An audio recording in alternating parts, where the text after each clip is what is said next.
How food was digested in your body? Well, first, this process begins in your mouth through the process of mechanical digestion. This involves the process of chewing your food. In your mouth, you have saliva, which also contains enzymes to help break your food down.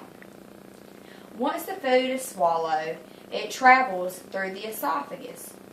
It's passed down through the esophagus by peristalsis. Peristalsis are rhythmic-like waves that help propel the food throughout the body. You also have a glottis that closes, which prevents food from entering your lungs, which can result in aspiration and could be deadly. After the food makes its way down through the esophagus, it goes through the cardiac sphincter and into the stomach. The cardiac sphincter helps prevent acid reflux, or food from going back up into the esophagus, which we all know is heartburn. Once the food's in the stomach, it begins mixing with the stomach acid in this area. The stomach acid can be very eroding to the esophagus, so that's why we try to take things to prevent acid reflux. So once the food is here and it's broken down, it is called chyme. It takes a lot longer for proteins and fats to break down. Carbohydrates are broken down pretty quickly. Once the food leaves the stomach, it goes through the pyloric sphincter, which is the lower sphincter of the stomach, and it enters the first part of the small intestine, which is the duodenum.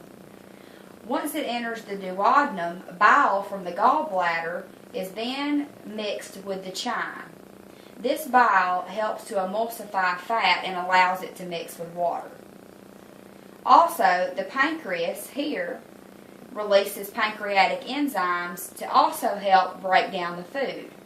It has certain ones for carbohydrates, which is amylase, and then fats, which is lipase, and then proteins, which is protease. And then your proteins break down into amino acids that our body uses as fuel. Once it leaves the duodenum, it continues along the two other parts of the small intestine. As the food or the chyme is going throughout the rest of the intestines, water is absorbed back into the body along with other electrolytes that our body may still need. Because our body is, set up to where we absorb what we need.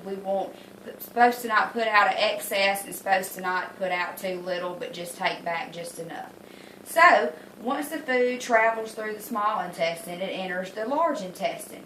And then you have the ascending colon, the transverse colon, and the descending colon. Then, once the further along the stool moves, the more water is being absorbed into the body. So, then when you get to the rectum, that is where the stool is stored until it is time for you to have a bowel movement, which then, you have sphincter muscles in your anus, which control the release of your bowels. And that, my friends, is how food is digested through the human body.